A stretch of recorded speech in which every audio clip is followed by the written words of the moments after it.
Edith Rossler. J'habite pas loin de Washington, D.C. aux États-Unis, donc dans une ville qui s'appelle Brandon, en Virginie. Je suis orthophoniste, éducatrice, orthopédagogue et j'ai fondé Spelling Communicate, éplé pour communiquer. Je suis la directrice adjointe de IASC, donc c'est l'Association internationale pour Spelling as Communication. Vous voyez mon courriel personnel ici. Vous pouvez m'envoyer des courriels, des mails si vous avez des questions, des pensées, si vous avez des choses à partager. Mon site web, c'est iask.org. Vous voyez à l'écran aussi. Alors, je vais vous parler du langage, de la parole, la communication. Et donc, ces trois choses sont différentes.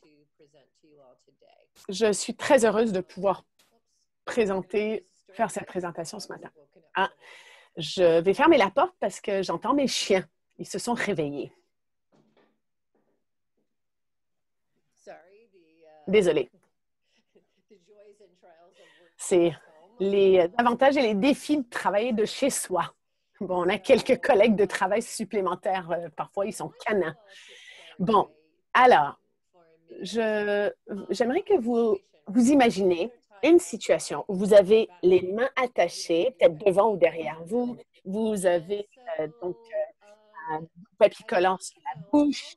Vous ne pouvez pas parler. Comment communiquer? Vous ne pouvez pas utiliser les mains et vous ne pouvez pas utiliser la bouche pour communiquer. Pouvez-vous, dans le chat, inscrire ce que vous feriez pour communiquer?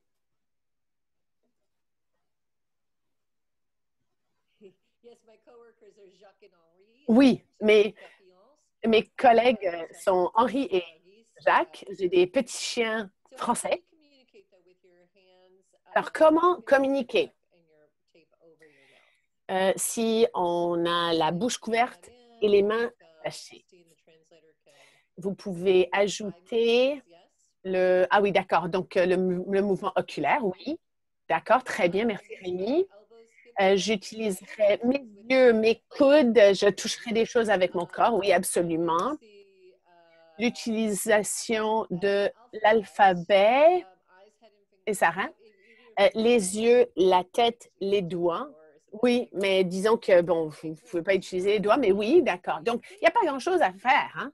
On pourrait essayer de donner un coup de pied. On pourrait tenter de taper sur quelqu'un, frapper avec le coude. On peut tenter de bouger la chaise. Bon. Maintenant, je détache les mains. Vous avez maintenant les mains libres. Comment communiquer maintenant? Alors, en clignant des yeux, oui, oui, c'est bien ça. Oui, les signes, le langage des signes, oui.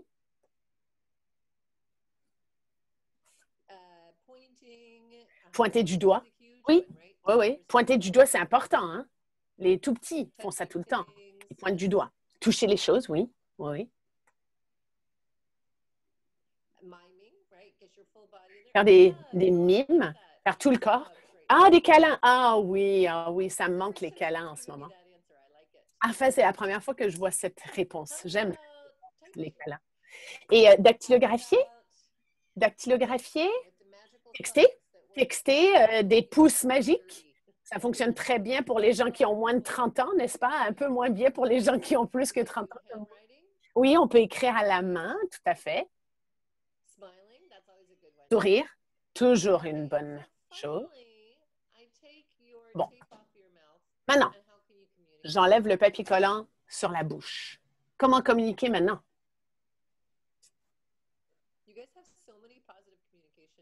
Vous avez tellement de bons moyens de communication positive. Oui, oui, oui, toutes ces choses-là, plus le parler, absolument, absolument. Donc, la communication, c'est ce qu'on a fait. On a utilisé le corps, on a utilisé la bouche pour communiquer.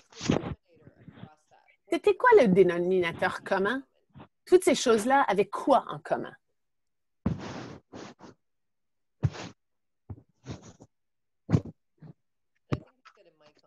Je pense qu'il y a un micro qui est allumé. Oui, d'accord. En fait, on vous demanderait juste d'éteindre votre micro si vous avez. Est-ce que c'est clair? Merci. Pouvez-vous éteindre votre micro? D'accord. Et ils utilisent les, les, euh, les sens. Oui, absolument. Donc, ça nécessite un mouvement. Je vais appeler ça le moteur et ils dépendent des sens également. Et ça, c'est une chose très importante. Encore là, c'est généralement pas les réponses que j'obtiens quand je pose la question. Mais en fait, c'est le côté sensoriel qui guide le moteur. Ils disent quoi faire au moteur. Si je vais aller chercher ma tasse de café qui est ici, mais je veux vous regarder, ma main va savoir quand je prends la tasse de café et je soulève la tasse. Si je suis au volant dans ma voiture, mes yeux me disent quoi faire. Si j'entends les chiens dans la maison, je peux les entendre, les écouter. Donc, on a besoin du sensoriel, mais on a besoin du moteur pour toute la communication. Et nous avons également le langage. Alors là, je vais distinguer entre la communication, le langage et la parole. Pour la communication, c'est l'échange d'informations entre deux personnes ou plus de personnes. D'accord? Et ça, c'est la chose clé. Peut-être que vous allez vous parler, mais vous n'allez pas communiquer avec vous-même. Si vous pensez que vous communiquez avec vous-même quand vous vous parlez, venez me voir après le cours. Hein? Ça, c'est tout un autre sujet. Mais la communication nécessite une autre personne, car c'est l'échange d'informations, d'idées, de pensées, de sentiments. Le langage, c'est la capacité de comprendre et votre capacité d'exprimer vos pensées. Bon, on va regarder le cerveau maintenant. Le langage se situe dans l'hémisphère gauche du cerveau. Donc, c'est du côté gauche du cerveau. C'est la partie dominante pour le langage. Moi, je parle, vous entendez soit en anglais ou en français par le biais de l'interprète et ce son va voyager dans l'air, atterrir dans l'oreille, passer par le nerf auditif et ça va s'inscrire ici, sur ce qu'on appelle l'aire de Wernicke. C'est un scientifique allemand qui a découvert cette aire. C'est l'aire pour la compréhension. C'est l'air qui nous permet de comprendre. Donc, vous reconnaissez les bruits qui sortent de ma bouche. Ce sont des mots, vous les reconnaissez, versus un bruit comme je siffle. Mon siffle, c'est un bruit, mais ce n'est pas une parole. Vous distinguez entre les bruits. Si vous entendez les oiseaux chanter, si j'ouvre la fenêtre, bon, ça, c'est un bruit, mais vous savez que ce n'est pas la parole. Donc, vous distinguez entre les paroles, la parole et les bruits. Son. L'aire de Wernicke est connectée à l'aire de Broca. Il y a beaucoup de fibres ici entre les deux qui connectent les deux aires de Broca et de Wernicke. Et Broca, c'est pour le langage exprimé. C'est l'aire du langage exprimé. Revenons à l'exemple. Au tout début, quand vous étiez bâillonné et les mains attachées. Vous étiez en mesure de me comprendre et de m'entendre, mais vous n'étiez pas en mesure de répondre parce que vous étiez attaché. Mais vous avez compris ce que j'ai dit. D'accord? Donc, ça, c'était grâce à l'aire de Wernicke. Vous aviez des pensées et des idées dans votre tête et dans des mots, ça, c'est l'aire de Broca, mais pour pouvoir communiquer, pour pouvoir partager ces pensées et ces idées, vous avez besoin du moteur et du sensoriel. Ici, nous avons le cortex moteur primaire. À côté du cortex moteur primaire, nous avons le cortex sensoriel. C'est là où on enregistre le sensoriel dans le cerveau. Donc, n'oubliez pas, on a dit que le sensoriel guide le moteur. Et ces deux sont côte à côte, vous voyez. Ils sont en sandwich, l'un à côté de l'autre. Donc, le sensoriel guide le moteur. Et ça, c'est très important parce que si je touche à quelque chose qui est chaud, par exemple, je sens que c'est chaud et mon côté moteur retire ma main pour ne pas que je me brûle.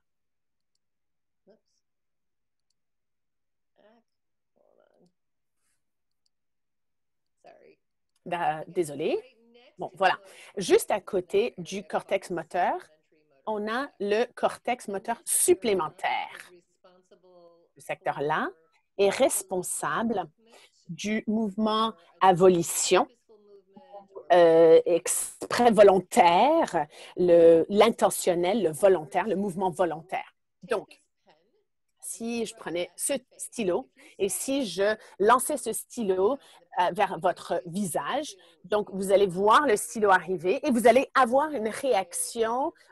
Vous allez soit cligner les yeux ou vous allez essayer de protéger votre visage. Bon, ça, c'est un réflexe. Mais le cortex moteur supplémentaire nous permet de faire des choses planifiées. Donc, si je dis Laurence, tiens, je jette le stylo, attrape le stylo. Si aussitôt que je dis attrape, la plupart des gens lèvent les mains pour attraper, n'est-ce pas? Vous prévoyez attraper. Vous allez peut-être manquer le stylo, mais votre plan, c'est d'attraper le stylo. Ça, c'est le rôle du cortex moteur supplémentaire. Et c'est votre plan, c'est le secteur pour le moteur planifié, prévu. Et donc, le mot-clé, c'est prévu. Si quelqu'un me tirait les cheveux, je vais peut-être dire « aïe », mais ça, c'est pas prévu. D'accord? Donc, on va parler du moteur prévu et non prévu dans un petit moment. Vous me suivez jusqu'à présent? Vous me suivez?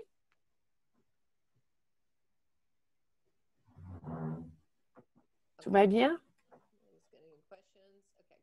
D'accord. Si vous avez des questions, n'hésitez pas.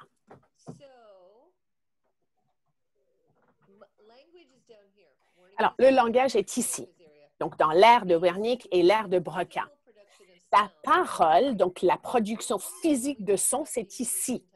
Alors, quand on a parlé du bâillon et des mains attachées, on a dit que toutes ces choses-là nécessitaient le moteur. Toute façon de communiquer nécessite l'aspect moteur.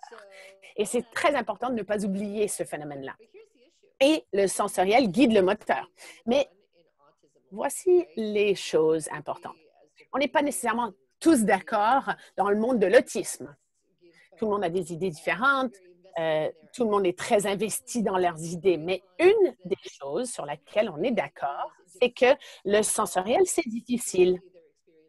Soit les gens vivent trop de sensoriel ou pas assez de sensoriel. Ça peut varier d'un moment à l'autre ou entre le sensoriel. Donc, si c'est le sensoriel qui guide le moteur, et ce sensoriel n'est pas toujours précis ou c'est trop peu, ça sera difficile de guider le moteur. Et ce qu'on trouve, c'est que les gens qui ont du mal à utiliser la parole pour la communication ont beaucoup de mal avec le moteur. Le côté moteur est problématique, difficile. D'accord? Alors, la parole, c'est le moteur. Alors, le langage, c'est cognitif, ça nécessite une pensée accrue. Ben, la parole, c'est le moteur.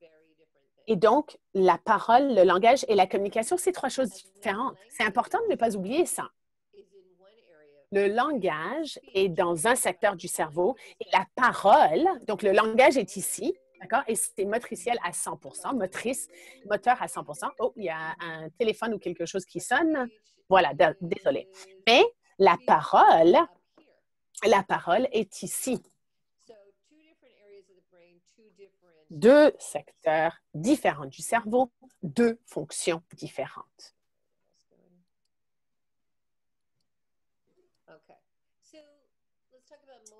Maintenant, parlons du moteur. Nous appelons ce personnage le hermononcle.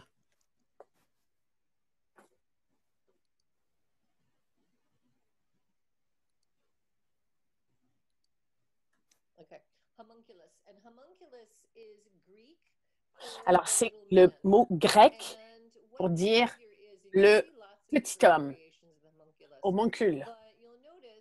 Vous voyez plusieurs variations, mais il a un tout petit corps, une énorme main, des lèvres incroyablement immenses et des gros pieds.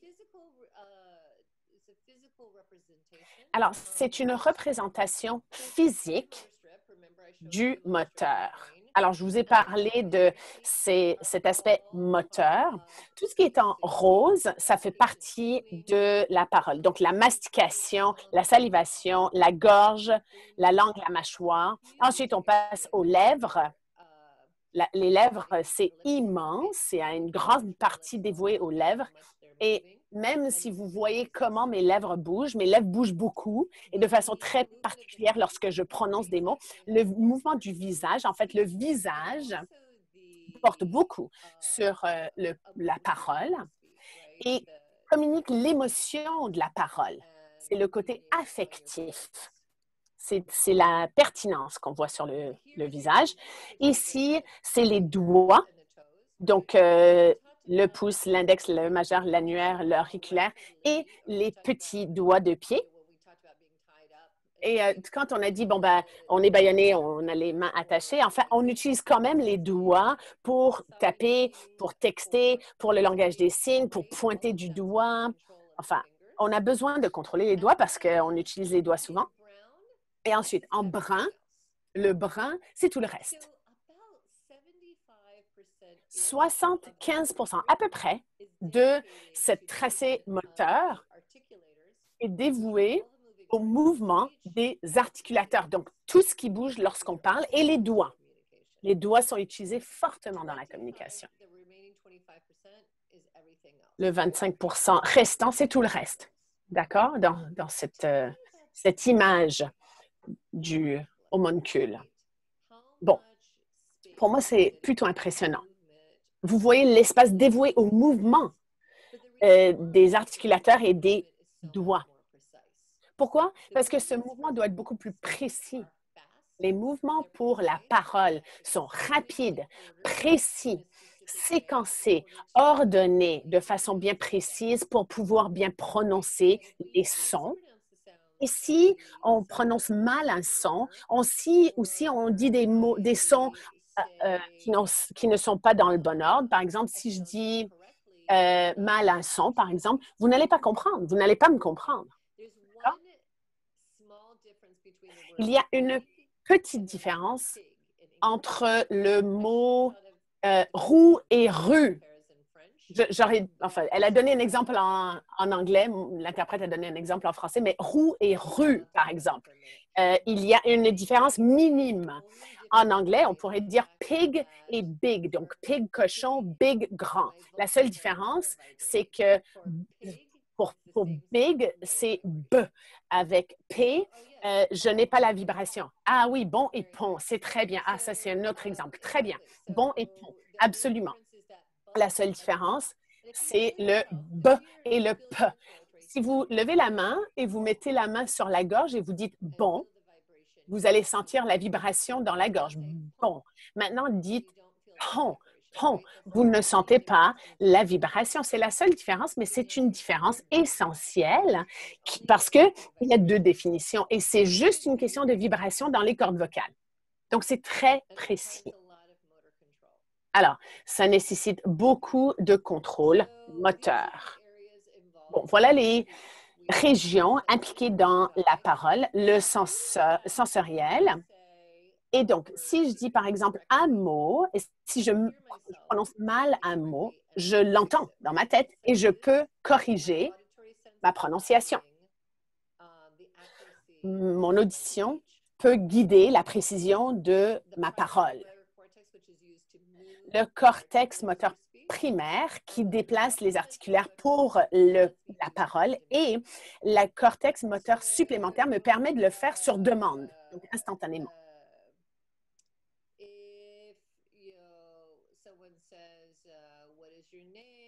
Si quelqu'un dit par exemple, quel est votre nom?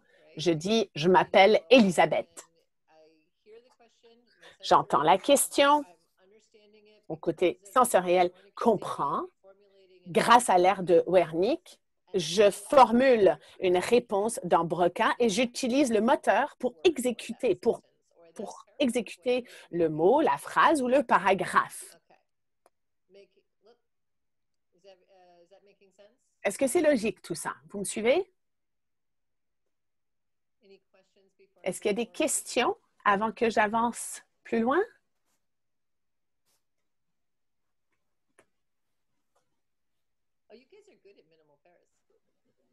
Ah, vous êtes bon pour les paires, les mots semblables. Le rôle de brocan. J'essaie de comprendre le français rapidement. Donc, pour le rôle du cortex, pardon, de l'aire de Broca, c'est le langage qui s'exprime. C'est les pensées et les idées que vous avez en tête avant de les prononcer, avant de les sortir de la bouche. Donc, même aujourd'hui, là, vous parlez, je parle, vous avez des pensées et des idées au sujet de ce que je dis. Ces pensées et ces idées sont dans votre tête. Ça, c'est l'air de Broca. Est-ce que ça répond? Est-ce que c'était ça la question, Margot?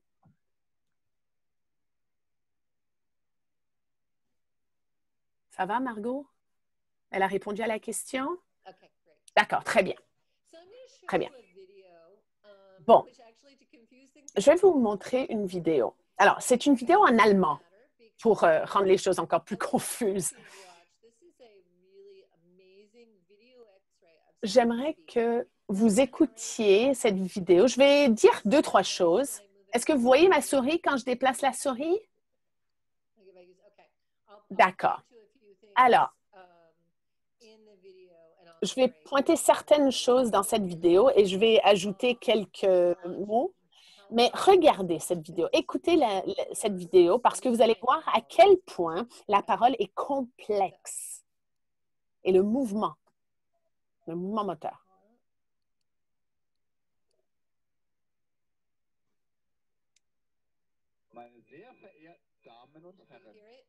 Est-ce que vous l'entendez?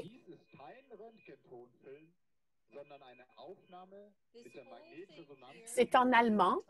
Toute cette partie-ci, c'est la langue. Ce petit bout, c'est le bout de la langue. Vous voyez les lèvres bouger. Cette partie-ci, c'est le palais mou, pardon.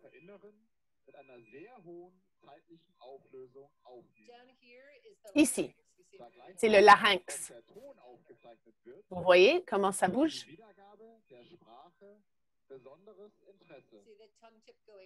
Vous voyez le bout de la langue qui remonte sur le palais mou et qui descend? Alors là, on avale. Vous avez vu la bouche avalée?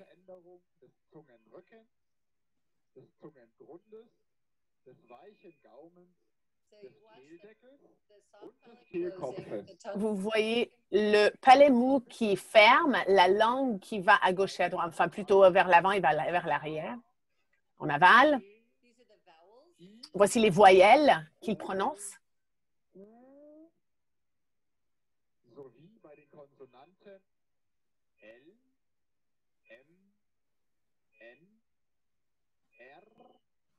S, T, V, W, B, T. Les consonnes. Aval.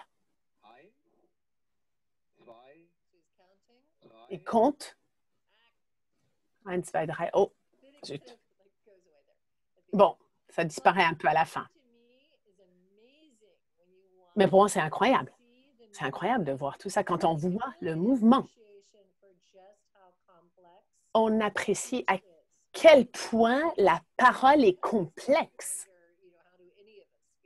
Je me demande souvent quand j'écoute cette vidéo, comment ça se fait qu'on parle. C'est incroyable. L'anatomie qu'on utilise pour la parole est complexe. On a besoin de dents et de langue et de lèvres pour manger. Mais l'anatomie fonctionne complètement différemment pour le manger versus la parole.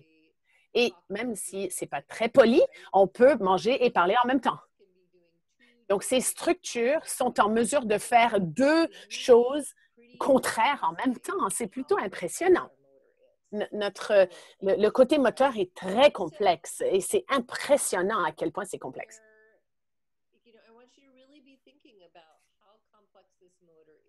Alors, pensez à quel point c'est complexe. Quand quelqu'un a du mal à parler, ce n'est pas un problème cognitif, c'est un problème moteur, parce que le langage est dans un secteur du cerveau différent. Alors, on dit non oralisant versus non verbal.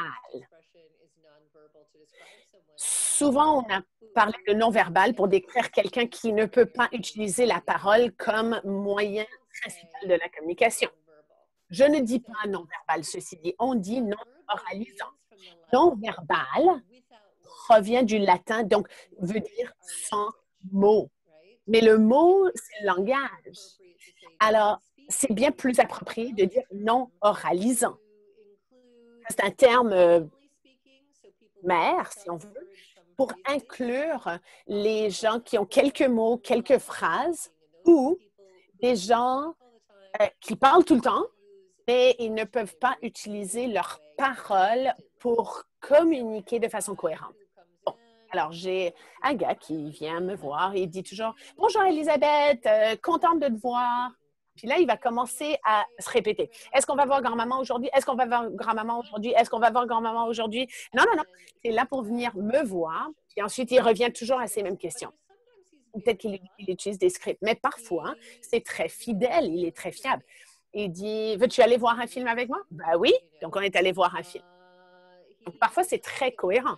Il n'aime pas ça quand j'attache mes cheveux en queue de cheval ou en nœud. Il dit, je veux que tu enlèves tes cheveux. Il me dit, ce qu'il comprend, c'est, je préfère les cheveux qui ne sont pas attachés. Mais il dit, je veux que tu enlèves tes cheveux. C'est ça qu'il dit. Donc, parfois, sa parole est fiable, parfois non, et c'est souvent répétitif. Donc, c'est comme ça qu'on pourrait dire que c'est quelqu'un qui parle, mais ce n'est pas fiable. Mais tout est sous le titre de non oralisant. La parole, souvent, c'est la façon la plus efficace et primaire de communiquer. Donc ça change la donne parce que aussitôt que quelqu'un entend le terme non-verbal, les attentes chutent. Les gens vont commencer à utiliser des étiquettes de fonction. Enfin, moi, j'aime pas ces étiquettes fonctionnelles. Ils disent « Ah, oh, il est à faible fonctionnement. » Bon, ça, c'est pas une bonne description. Mais le haut fonctionnement non plus. Quand on pense que quelqu'un est non-verbal, les attentes sont très limitées. Et typiquement, les gens n'ont pas trop d'attentes par rapport à quelqu'un qui est non-verbal. Donc, quand on dit non-oralisant, ça change le contexte, ça change la conversation. Alors, si vous allez retenir seulement une chose de cette présentation, peut-être plus dire non-oralisant que non-verbal. Ça serait quoi non-speaking en français? Non-oralisant. Alors, l'autre chose que vous pouvez comprendre, c'est que le langage et la parole, c'est deux choses différentes. Non-parlant, alors non-oralisant.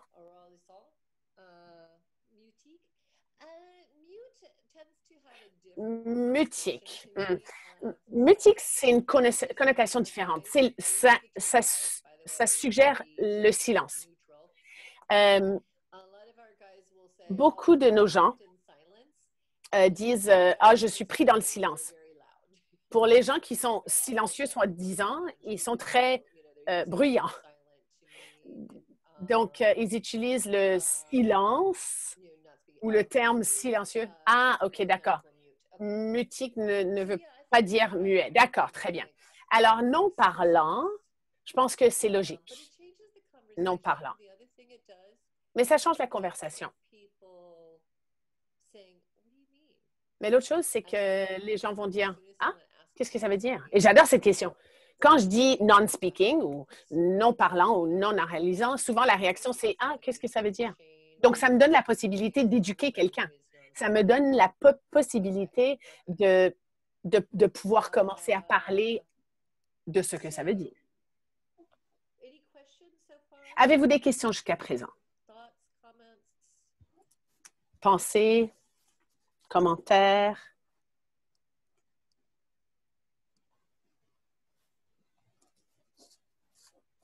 Jusqu'à présent?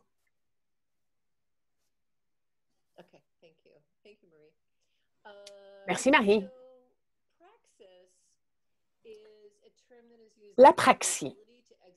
La praxis, c'est la capacité d'exécuter des chaînes de mouvements moteurs. Donc, quand vous avez vu cette vidéo de l'Allemand qui parlait, la personne prononce tous les articulateurs pour pouvoir séquencer et combiner des sons pour créer des mots pertinents, des mots pour la communication.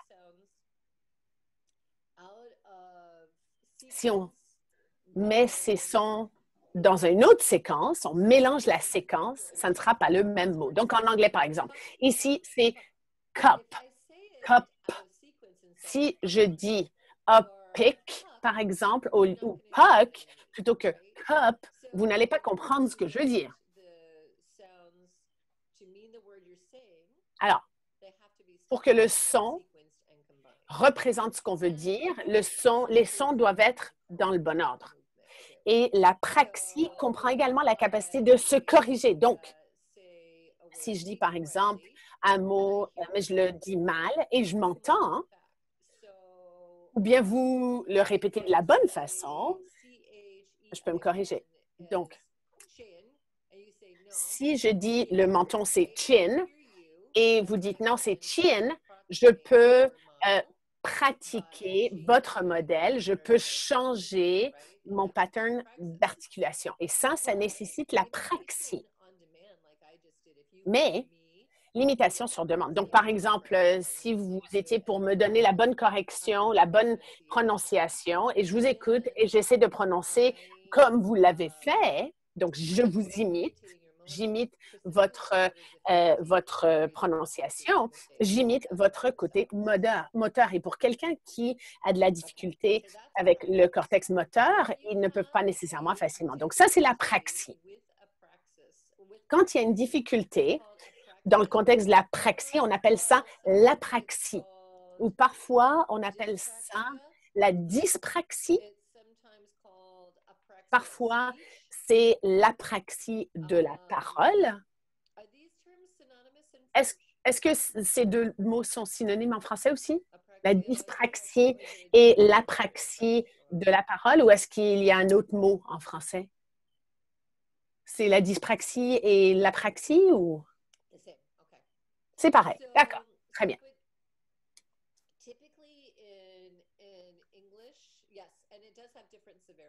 Oui, oui, oui. Et il y a des niveaux de sévérité différents. Absolument. Absolument. Alors, c'est sûr que le niveau de sévérité, ça varie. Parfois, il y a des gens qui disent ah, il y a des jours où je sens plus l'apraxie ou parfois j'ai moins d'apraxie, c'est plus facile. Donc, ça peut varier selon la régulation. On a la régulation émotionnelle, c'est là où on a les émotions, où on se sent l'anxiété, la tristesse, des choses comme ça. Mais on peut également être super joyeux et ça peut dysréguler également et ça peut déboussoler la praxis. L'autorégulation, c'est le corps. Est-ce qu'on a faim? Est-ce qu'on est fatigué? Est-ce qu'on a chaud? Est-ce qu'on a froid? Est-ce qu'on est malade? Des choses comme ça. Tout ça, ça peut affecter le côté moteur.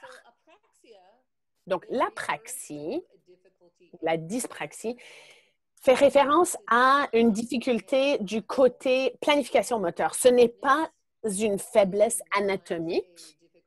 Ce n'est pas une difficulté dans l'étendue du moteur. La paralysie cérébrale, par exemple, ce n'est pas la même chose que l'apraxie. Ils ont du mal à déplacer, à utiliser les muscles. Ils ont des faiblesses, ils ont des courbatures, des choses comme ça. Avec l'apraxie, le muscle fonctionne, mais c'est la communication entre le cerveau et le corps. Beaucoup de nos jeunes et nos adultes apraxiques disent que c'est un manque de communication entre le corps et le cerveau. L'analogie que j'utilise, c'est comme un téléphone cellulaire. Je vais peut-être vous appeler sur mon téléphone cellulaire, mon mobile, et peut-être que ce que je dis est très clair, ma parole est claire, mon langage est adéquat, j'utilise la même structure linguistique, les bons mots, etc. Mais la connexion, elle n'est pas très bonne. Mon téléphone se connecte mal avec votre téléphone et vous entendez très peu. Ça s'entrecoupe de votre côté. Vous ne comprenez pas mon message parce que vous entendez un mot sur deux. La connexion, elle n'est pas bonne. C'est ce qui arrive avec l'apraxie. Donc, avec le cortex moteur supplémentaire, on a dit que le cortex moteur supplémentaire était responsable du mouvement sur demande. Donc, c'est un manque de communication entre cette partie du cerveau et le corps qui reçoit le message. D'accord? Nous avons un client qui s'appelle Gordy. Et il a écrit un article dans le journal local, le Washington Post. On lui a donné le choix. Soit il pouvait aller à une danse à l'école ou aller dans un rallye de policiers. Il voulait assister au rallye de policiers. Je pense que ses parents étaient un petit peu déçus. Les parents auraient préféré qu'ils assistent à la danse, mais bon, il est allé à ce rallye de policiers. Pourquoi? Parce qu'il voulait parler aux premiers répondants. Il voulait leur parler des gens apraxiques et autistes. Donc, il a écrit cet article. C'est sa réponse à la police. Il a dit, « J'ai voulu vraiment vous parler aujourd'hui. Je voulais vous donner d'autres idées par rapport aux liens déconnectés qui sont censés faire en sorte que mon cerveau et mon corps fonctionnent ensemble dans l'harmonie. Mais mon cerveau et mon corps ne fonctionnent pas dans l'harmonie. Vous savez que les gens pour moi, enfin les gens comme moi, c'est un jeu de tirer et de pousser et c'est quotidien. Mon corps, qui est un peu comme un jeune qui mesure 6 pieds, qui est sous. Enfin, c'est un peu ça, ma métaphore. Alors, il dit, j'adore cette métaphore. Je me dis, bon, c'est un grand gars de 6 pieds, mais il est comme un tout jeune qui a 2-3 ans. Présentement, il a 20 ans. Son corps agit comme un jeune. Il dit, je sais ce à quoi ressemble mon corps pour vous et je ne peux rien faire. C'est très frustrant, je ne peux rien faire. Alors, je trouve que c'est un très bon exemple de ce manque de communication, de connexion entre le cerveau et le corps.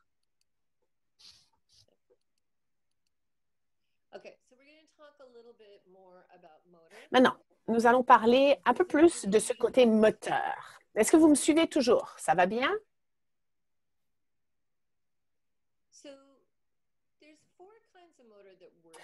Il y a 4 types ou 4 aspects moteurs qui nous intéressent présentement. Il y en a plus que ça, mais on se concentre sur 4 qui nous intéressent. D'abord, le moteur réflexif, c'est non cognitif. Il n'y a pas de pensée dans le moteur réflexif. C'est déclenché ici, dans le tronc et dans la colonne. Donc, le moteur réflexif, c'est que si je lance mon stylo, vous allez réagir. Un autre moteur réflexif, c'est que si vous touchez au four chaud, vous allez retirer. Il n'y a pas de neurones qui réfléchissent. C'est plutôt quelque chose qui est déclenché. Ce n'est pas dans le tronc cérébral. C'est involontaire. C'est une réponse moteur non volontaire. C'est pas cognitif, c'est pas prévu. Le prochain type de moteur, c'est l'impulsif. C'est également non prévu. Et les parties du cerveau responsables de ceci, c'est l'amygdale et le cerveau limbe. L'amygdale, et là je l'ai ajouté au chat, l'amygdale gère donc la réponse instinctuelle de soit partir en courant ou de rester. Si quelqu'un vous poursuit, qu'est-ce que vous allez faire? Quelqu'un vous pourchasse, qu'est-ce que vous allez faire? Courir. Oui, courir. Et si quelqu'un vous poursuit, ben vous allez courir plus vite, n'est-ce pas? Si quelqu'un vous saute dessus et commence à vous tabasser, Alors, qu'est-ce que vous allez faire? Vous allez lutter. Ça, c'est l'amygdale. L'amygdale, c'est une partie en forme d'amande. C'est sous-cortical, c'est profond dans le cerveau et c'est complètement involontaire. C'est le cerveau le plus primal. Nos cerveaux sont vieux. Et nos cerveaux ont évolué de l'intérieur vers l'extérieur, d'accord? L'évolution s'est faite vers l'extérieur. Ça a commencé tout petit et ça s'est évolué. Donc, les structures vers le milieu du cerveau sont plus primitives. Et donc, l'amygdale, c'est l'homme des cavernes, là. Donc, nous n'avons pas toutes ces informations, Rémi, à l'écran, mais j'ai ajouté ces mots dans le chat. Alors, il n'y a pas de neurones de réflexion dans l'amygdale. L'amygdale, c'est une réponse primitive. Ensuite, le cerveau limbe se repose sur l'amygdale. Le limbe, c'est les désirs, c'est l'émotion. Alors, si vous voyez quelque chose que vous désirez, vous le prenez. S'il y a un biscuit sur la table et je prends le biscuit et je mange le biscuit, je saisis de façon impulsive et je mets ça dans ma bouche avant même de dire « Oh zut, peut-être que ce biscuit n'était pas pour moi ». Donc, il n'y a pas de pensée cognitive, c'est une pulsion de désir. Il y a des enfants qui voient mes cheveux et tout d'un coup, ils plongent leurs doigts dans mes cheveux. C'est une pulsion, mais si vous avez du mal avec le côté moteur, vous allez avoir des problèmes avec les pulsions. Alors, il n'y a pas de neurones de réflexion dans l'amygdale ou dans le cerveau limbe. Mais voici la chose. La plupart des gens, quand ils pensent à comportement et comportement négatif, et là j'utilise des guillemets, ça c'est des actions de pulsion. Pour que quelque chose soit un comportement intentionnel, enfin, comportement veut dire action. Donc, quand on parle de comportement, souvent, ça peut être négatif. Quand les gens parlent de comportement, ce n'est pas nécessairement des bons comportements. Ils ne disent pas « Ah, quelqu'un attend avec patience, quelqu'un a partagé ». Ils citent les, entre guillemets, mauvais comportements. Mais ces choses qui sont des comportements, entre guillemets, pour la plupart, c'est tout ce qui est réflexif et impulsif. Alors, si quelqu'un me tire les cheveux, c'est impulsif. Il n'y avait pas de plan.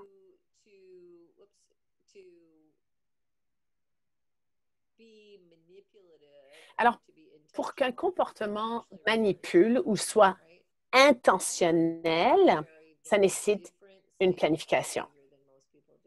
Donc, j'ai un point de vue très différent par rapport au comportement que la plupart des gens. Pour moi, c'est une action réflexive ou impulsive qui n'est pas intentionnelle. Et donc, je ne prends pas ces comportements de façon personnelle. Maintenant, parlons du mouvement intentionnel ou volontaire. Alors, le mouvement intentionnel ou volontaire nécessite une planification. Ça, c'est le cortex moteur supplémentaire. C'est faire quelque chose de façon intentionnelle. Alors, si vous me dites, c'est quoi ton nom? Je dois de façon intentionnelle vous dire, c'est quoi mon nom? Si j'échappe quelque chose sur mon pied, je vais peut-être, par mégarde, sacrer. Je vais peut-être hurler « Aïe! » Je vais peut-être crier. Si vous me faites peur, bon, je vais hurler peut-être. Dans les unités gériatriques avec les patients qui ont subi des ACV, on peut aller voir Madame Tremblay. On va dire « Bonjour Madame Tremblay, comment allez-vous? » Très bien. C'est un langage automatique. Ça sort. Pourquoi? Parce que c'est ce qu'on a toujours appris. Si je lève le stylo et je dis « Qu'est-ce que c'est? » Elle va me donner peut-être un mot qui ne veut rien dire. Parce que maintenant, pour dire stylo, il faut que ça soit intentionnel. Qu'est-ce que c'est? Un stylo. Donc, c'est ça, le mouvement intentionnel ou volontaire. Ça implique le cortex moteur supplémentaire et primaire et sensoriel. Quand on pratique un mouvement à répétition, à répétition, à répétition, à répétition, c'est quelque chose qui devient surappris ou automatique. Et là, les neurones ne sont plus impliqués. Tout ce que nous avons pu faire. Donc, si on a un côté moteur intact, tout ce qui... Ah, oh, pardon, désolé, ma souris est très sensible. Oh, zut, zut, excusez-moi. Ah non, je pars dans la mauvaise direction. Un instant. Je dois reprendre le contrôle de ma souris.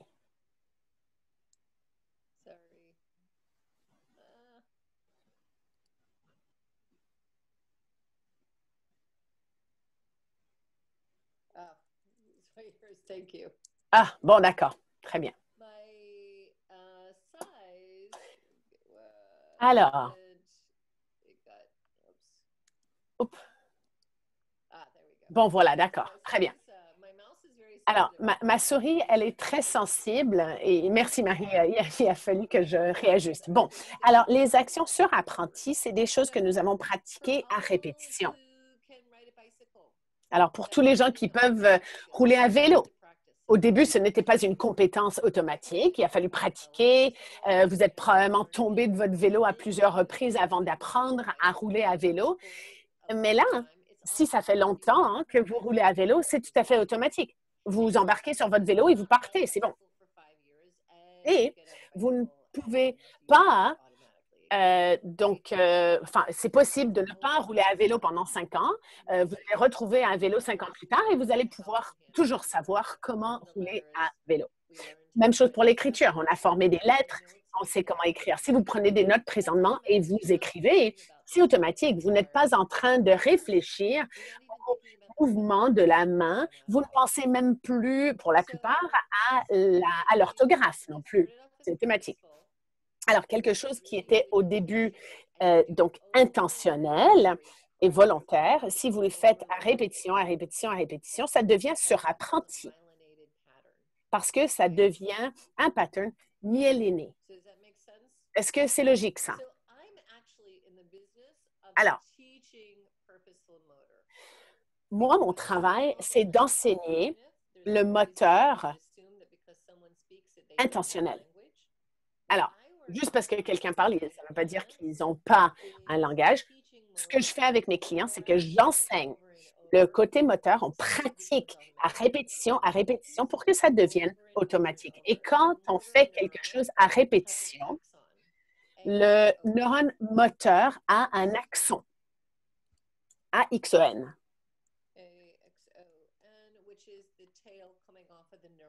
Ça, c'est la petite tige du neurone.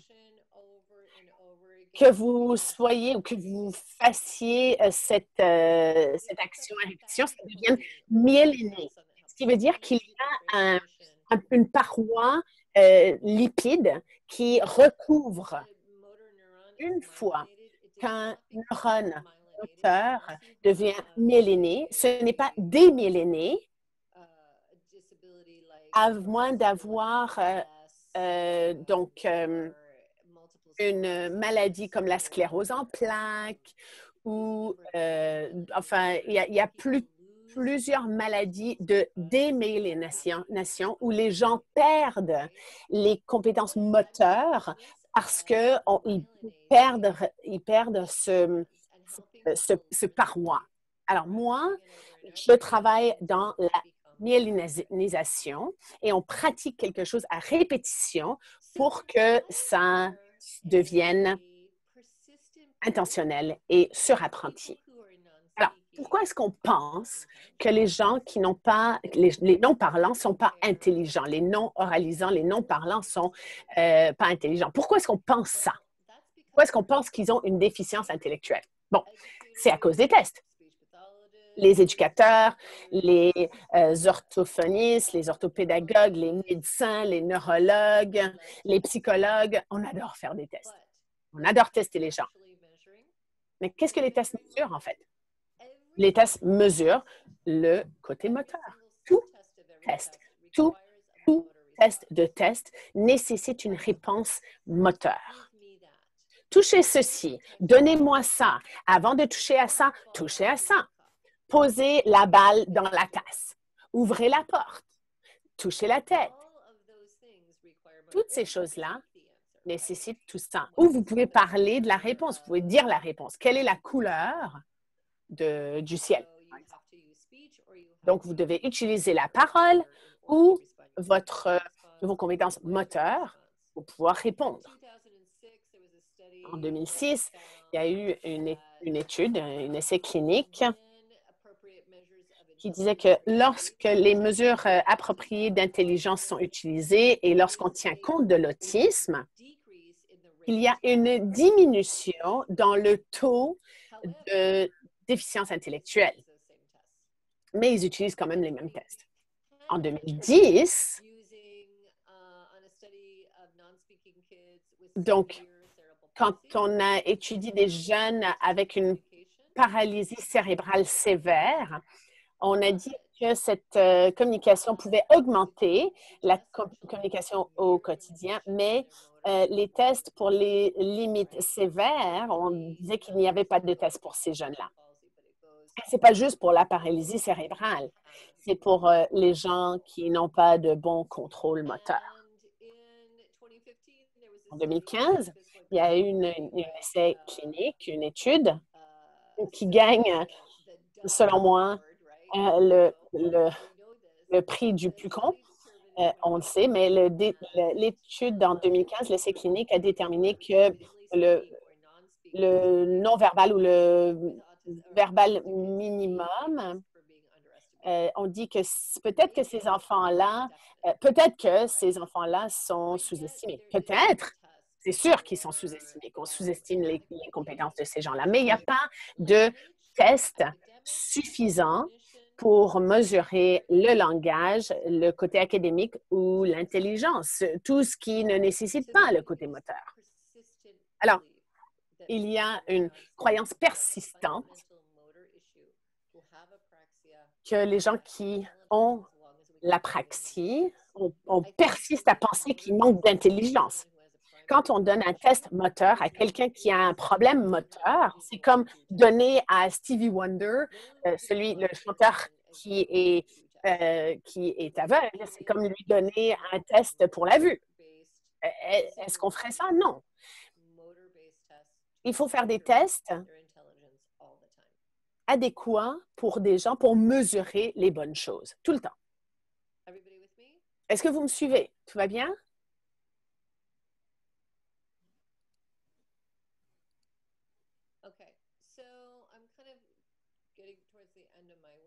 Bon, je suis vers la fin de ma fenêtre ici, mais ce qu'on présume, ce qu'on devrait présumer, c'est que oui, j'ai peut-être tort.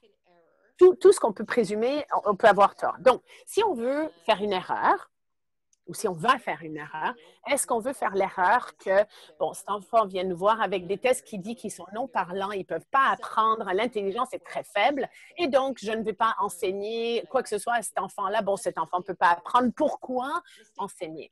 Ça, c'est la première erreur. La deuxième erreur, c'est de dire, bon, ben, on voit ces mêmes tests. On dit, bon, ben, peut-être que pour ces tests, c'est faux, mais je vais quand même enseigner des choses à cet enfant. Quelle est l'erreur que vous voulez faire? Est-ce que vous ne voulez pas enseigner parce que vous ne pensez pas qu'ils peuvent apprendre ou est-ce que vous voulez sur-enseigner pour qu'ils puissent éventuellement apprendre?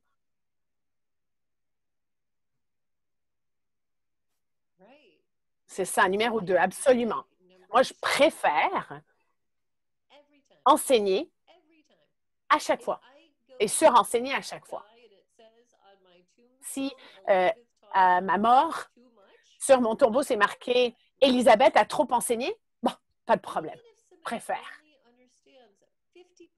Même si quelqu'un comprend seulement 50% de ce que je leur enseigne, ils vont acquérir de 50% des informations que j'enseigne.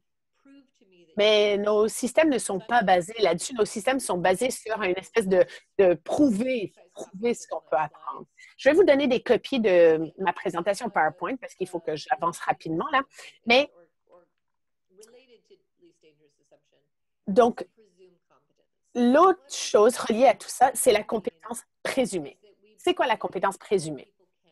Ça veut dire tout simplement qu'on présume que les enfants veulent apprendre et ils peuvent. Est-ce que ça veut dire qu'ils connaissent tout? Non, ça veut dire tout simplement qu'ils veulent apprendre et ils peuvent. Et donc, c'est mon obligation de vous enseigner quelque chose. Il faut comprendre aussi que si quelqu'un n'apprend pas, ce n'est pas de la faute à l'étudiant. Il faut trouver une autre façon d'enseigner. On aime bien parler de la construction des compétences. J'aime bien aller au-delà de présumer la compétence et parler de construire la compétence. Qu'est-ce que ça veut dire? Ça veut dire que je transforme ce que je fais en action. Quand je présume une compétence, c'est un état d'esprit. Mais construire la compétence ou la construction d'une compétence, ça nous permet d'aller plus loin, ça devient une action, ça nous permet d'agir. Alors, personnellement, comment est-ce que je construis de la compétence? J'enseigne aux gens comment épeler les mots. Donc, j'enseigne l'orthographe pour la communication. C'est ce que Nico fait. On retire. Donc, on donne le moteur au bras. Donc, c'est le bras qui bouge et qui pointe des lettres sur le tableau. On met la communication dans le 25% du corps qui est plus facile à contrôler. Donc, le moteur, pas le moteur fin, mais le grand moteur. Donc, on enseigne le moteur par exprès, on apprend et on enseigne dans des contextes différents. Parce que si je répète tout simplement la même chose à répétition, je vais finir par avoir une communication non fiable où quelqu'un apprend quelques sons, quelques mots, quelques phrases et les répète. Nico est toujours en train d'épeler quelque chose de différent parce que moi, je veux qu'il pratique le moteur de son bras, hein, mais on n'est pas toujours en train d'épeler les mêmes mots à répétition. Et on passe du moteur facile au moteur le plus difficile. Donc, on commence par des tableaux qu'on peut tenir dans la main. On avance. On a par la suite un tableau plastifié à lettres. Et après, on peut passer au clavier.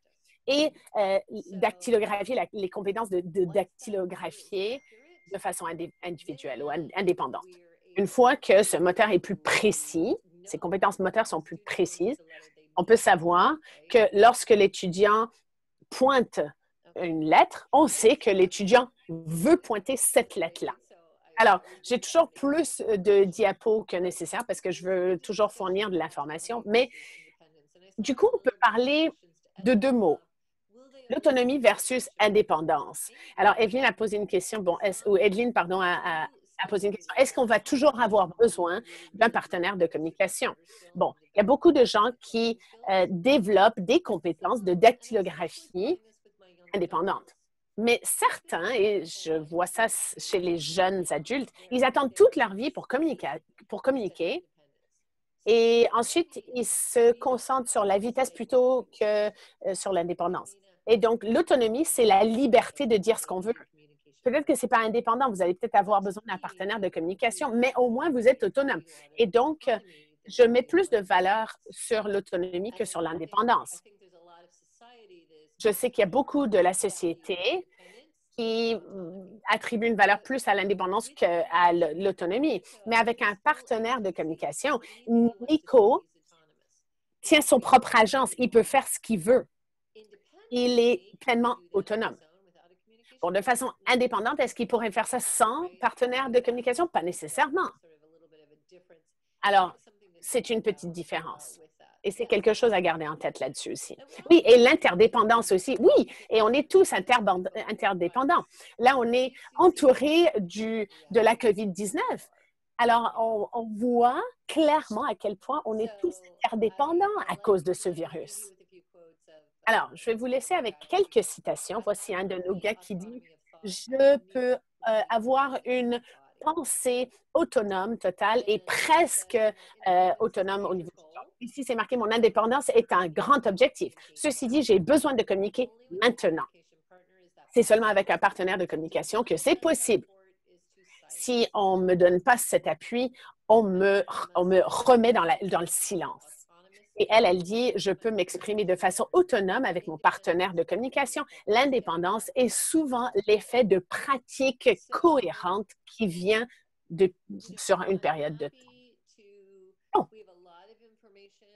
Je sais que j'ai présenté beaucoup d'informations par rapport au moteur, par rapport à beaucoup d'informations. Sur le site web, i-asc.org, c'est ma mission, c'est notre mission d'avancer la communication pour les gens non parlants, non oralisants, par la formation, par l'advocacy, la plaidoirie et la recherche.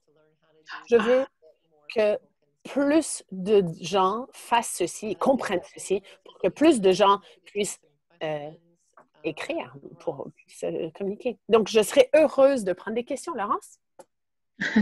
Merci beaucoup, Elisabeth. Merci beaucoup. Thank you. Vous avez des questions? Non?